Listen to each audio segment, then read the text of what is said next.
Good morning. So, an interesting post this morning from Bear Independent. It is a Patreon post, so I cannot share it with you. I don't know if last month was the last month to get in on the $5 a month slot, or if that's this coming month. That will no longer be available. So, I can't share it with you because, that's wrong. That is theft. There's no two ways about that. I don't know what it cost.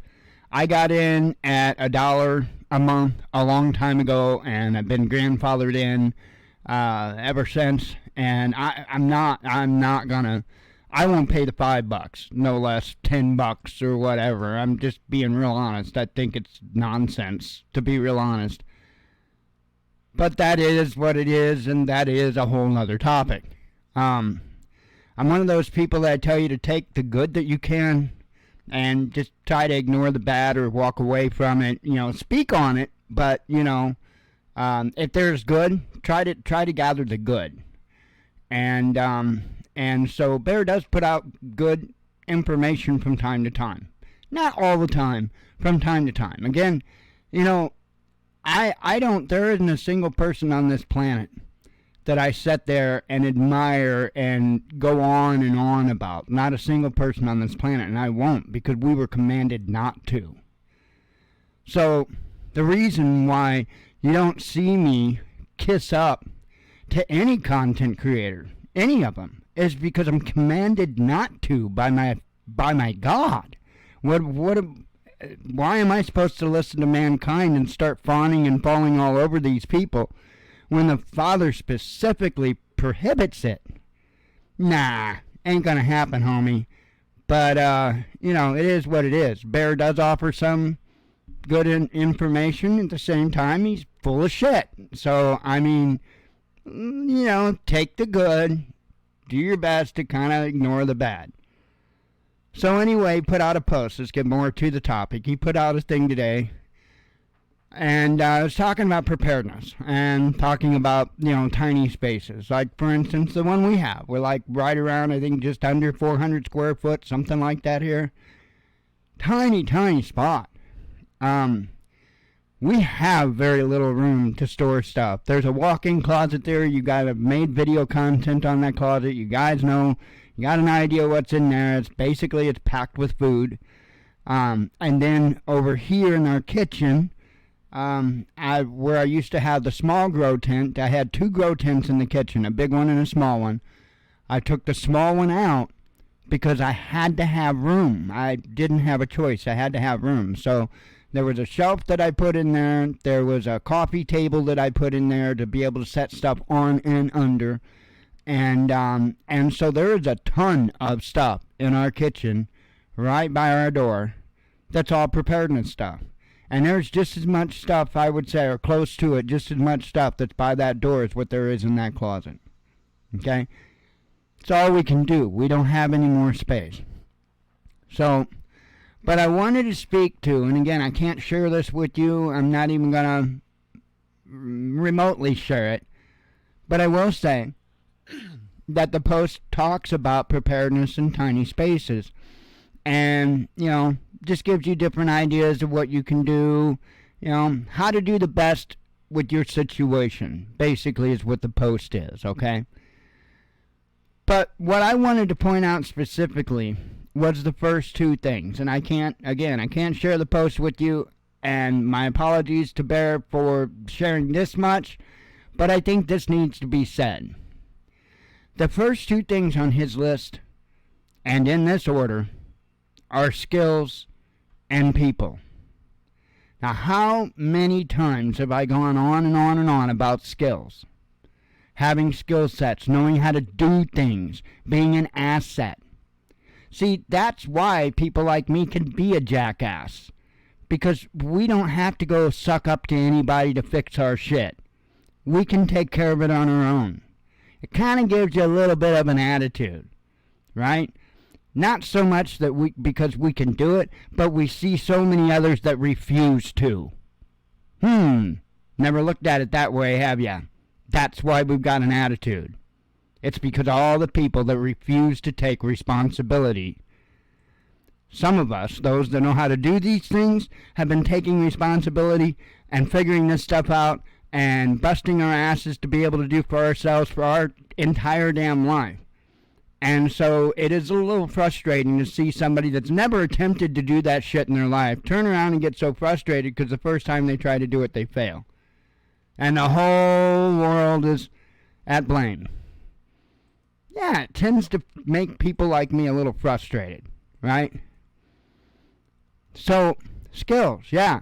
But you know what? I don't see in there is anything as far as mechanical. I'm not going to tell you what he has listed in there, but there isn't anything along the lines of mechanic skills. And that is going to be just as important as every single other thing that he's got there. Just as important, because if you don't have people to keep that equipment going, keep that stuff working, it's like not having the equipment at all. So, yeah, you're going to need people to repair things, and in fact, that's probably going to be one of the top things you're going to need. But number 2 on his list, and it's as far as deep as I'll go with sharing you what he posted, but the number 2 was people.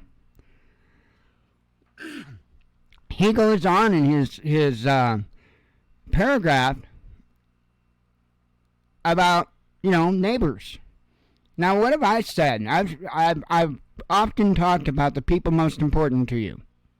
This is post-SHTF, the people most important to you. See, a lot of people want to jump and think their friends, their family, their mag. That's not it. That's not the answer. The people that are most important to you after a major event are those that are within walking distance. Those that are within walking distance. Those are your people. Say hi. This whole prepper mindset out there that we should just, I'm going to get all this, I'm going to hide it, I'm not going to, don't, gray man, be a gray man. That is the stupidest bullshit I had ever heard in my life. Because if you think you're going to be able to hoard your preps, being the only cat in your subdivision that had foresight, well, good luck to you.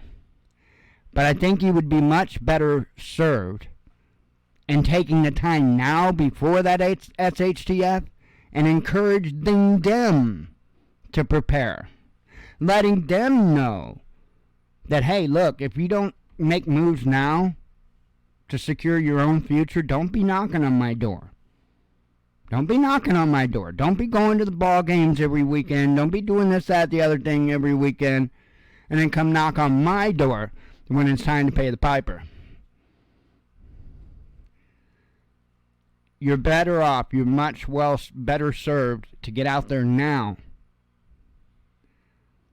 Start these conversations with those around you. And most importantly, take action. Right? Help them out. Help them out. Maybe take them a handful of Mylar bags and some oxygen absorbers or something like that. Here you go. Let's get you started. Well, go get you some oats. Go get you some rice. Whatever, Because at the end of the day, when it does go down, it doesn't matter how much you thought you've hid your preps. People are going to figure it out.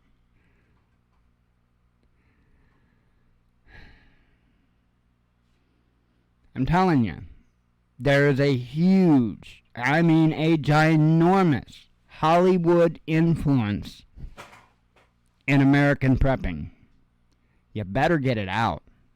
If you don't get that Hollywood influence out of your preparedness, good luck.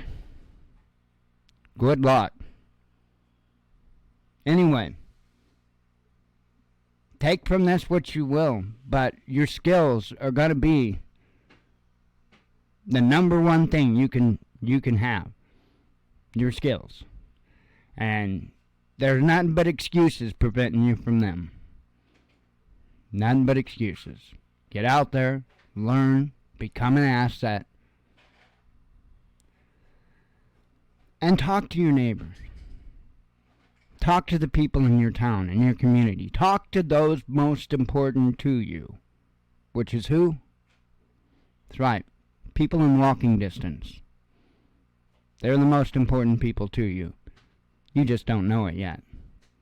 Shalom.